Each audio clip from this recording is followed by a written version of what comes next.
Hi, I'm Willow Fiddler. I'll be your guest host for a few days. You're listening to the Decibel from the Globe and Mail.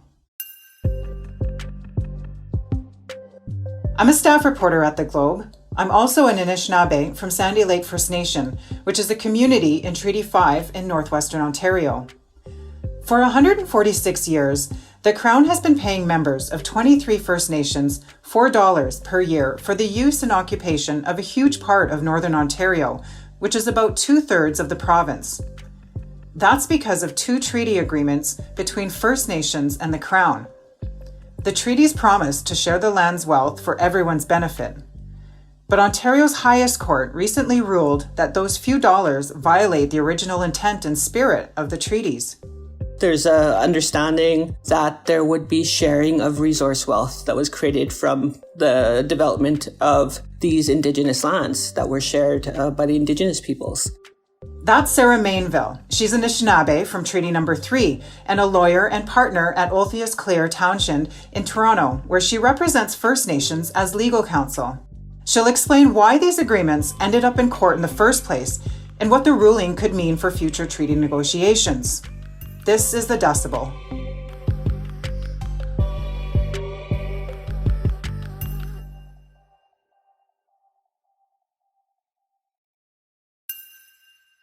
Bonjour, Sarah, and thank you so much for joining us. It's a pleasure to be here. What's the amount of compensation right now for the First Nations in these treaties? Right now, people like my wife, who's from Mississauga First Nation, get a $4 annuity every year for sharing their treaty territory. And what are the names of the two treaties that we're talking about? So because the treaty commissioner's last name was Robinson, they're called the Robinson Superior and the Robinson Huron treaties. So how is it that the Canadian government has been able to pay the same $4 annuity since 1875? I mean, that's 146 years.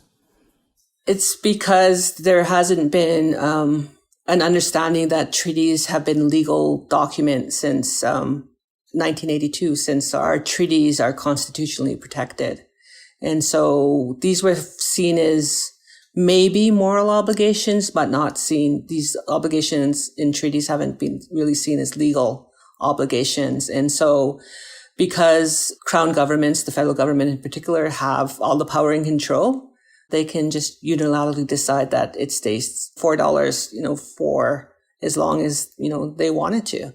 Now that since 1982, Section 35 is part of the Constitution, our Aboriginal and treaty rights are recognized and affirmed, we can bring these legal claims to court.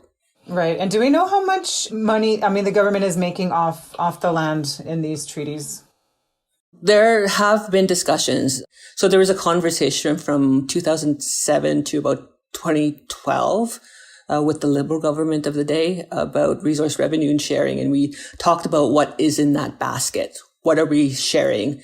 Is it hydro revenues? Is it just stumpage fees? Is it something more? Talking about, how much the Ministry of Finance does collect for resource development across Ontario. It was disputed, how big that basket was. How much does Niagara Falls make, for example, for the province of Ontario, and how do you share that with the Indigenous peoples in Ontario? I know I've seen in the media, the litigation lawyer for the Superior plaintiffs feels like we're talking billions of dollars. How long have First Nations been fighting this? Well, probably since 1850. The annuity was less than $4 until the federal government decided in 1875 to raise the annuity to $4. As the Crown has often done, they read the treaty text very literally. For example, in my treaty, in Treaty 3, we get basically a Canada revenue check for $250 because in the treaty we were promised a suit as a member of Chief and Council, and we get that check every 3 years as per what the text says. So the Crown takes these obligations very literally, and so they looked at the $4 as potentially all that they were obliged to pay as far as an annuity. Right, and you're a former chief of your community, so you Yes. would have received the suit or the money for the new suit.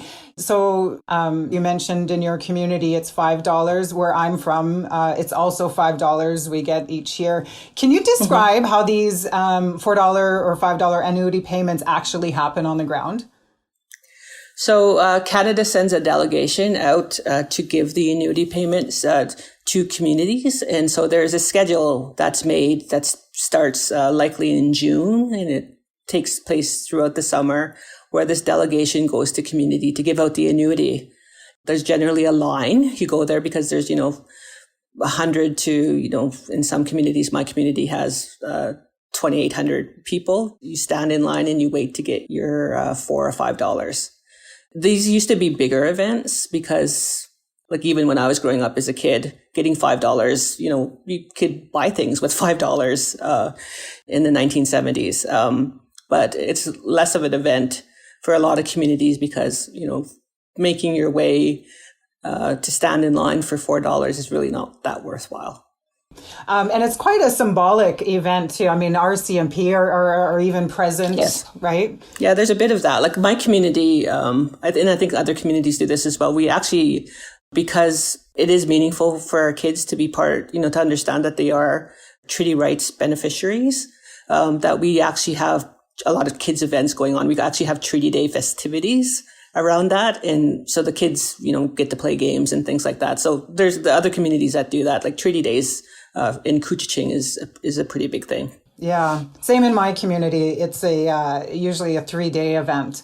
And I've been present for it many times, and quite interesting to see, the RCMP officers there. And I mean, back then they would have been called Indian agents. They're, today representatives from the Ministry of Indigenous Services. But just quite interesting to see how that all plays out and how it's still something that the communities, they turn it into a celebration, right? It's something to be proud of, like our treaties. I've often heard people, talking about our treaties being some sort of, we were bamboozled by the Crown. I think the 1850 treaty, my treaty, like we're actually proud of the negotiations that we did that led to the treaty. It's just the Crown taking everything so literally and less than symbolically, I think is one of the reasons why we find our relationship is more in court than it is actually in celebrations like Treaty Days.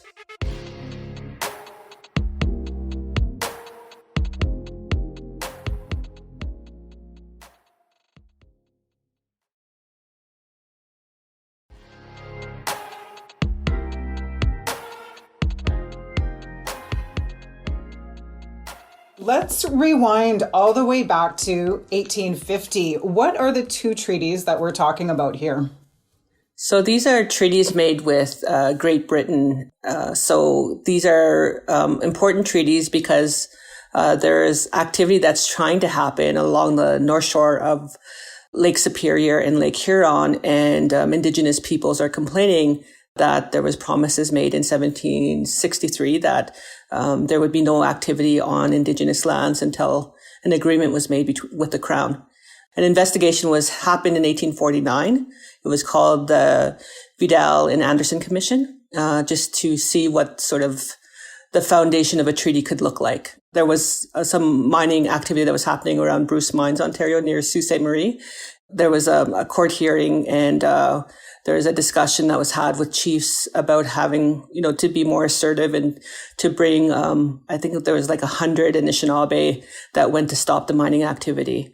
The chiefs were brought to Toronto, potentially put in jail. And there's a discussion that was happened with a person that was named William B. Robinson, who was a former fur trader. The chiefs knew him, and he was suggested as the treaty commissioner to begin treaty discussions in 1850. And what can you tell us? What was the original agreement between the First Nations and the Crown at that time? There was a modest sum that was paid at the time of 1850, but there was an augmentation clause in the treaty that promised and committed that the Crown would pay a share of the resource revenues as the lands north of Lake Superior and north of Lake Huron would be developed. What is an augmentation clause that you talk about? Well, it's very particular to these two treaties. So you won't see it in the numbered treaties, but it was an innovation in 1850 because of the fact that they knew that Indigenous peoples were all related and we know each other. And there was some understanding of the treaties in Southern Ontario where there were larger sums that were paid to share the lands in Southern Ontario. And I think we all know that the Southern Ontario lands were more productive for development of the day, which was, forestry, mining, and agriculture. So the treaty commissioners knew that the Indigenous peoples would have higher expectations for compensation. And so the augmentation clause was really, really crucial for both treaty partners to make a deal in 1850, but a deal that would mean a long-standing relationship. As they say in the treaties, as long as the sun shines, the grasses grow and the rivers flow. Can you tell us a bit about the land in question? Where is it? I mean, you mentioned Lake Superior and Lake Huron, but where is it? And can you describe the area? Well, I think many of us, we've done treks through the vast territory that is now the province of Ontario. And you go through places like North Bay, Sudbury, Sault Ste. Marie, to Thunder Bay in that very beautiful summer drive or treacherous winter drive between Sault Ste. Marie and Thunder Bay. And that's all to the north was all Indigenous land. There's lots of forestry potential for sure, but it wasn't really, and it still isn't not that well known as agricultural productive lands. So lands for settlement, it was in 1850, it wasn't really that clear that would be settled land, that there would be cities that would come up within 146 years afterwards. So how did this end up in court? What is the dispute? So the augmentation clause itself, there's a understanding that there would be sharing of resource wealth that was created from the development of these Indigenous lands that were shared by the Indigenous peoples. And so the augmentation clause was something that it was seen that courts would understand. It's about compensation, right? It's about money. It's about resources. So it's unlike a lot of other treaty relationship kind of disputes. This one was clearly something that the court was capable of helping and giving some tools for both of the parties to come up with a satisfactory settlement of the issue of what that augmentation clause means today. So what happens next? Is this something that's going to go to the Supreme Court of Canada? I hope not. I think that throughout the litigation, the plaintiffs have always wanted to resolve this at a Crown First Nation negotiation table.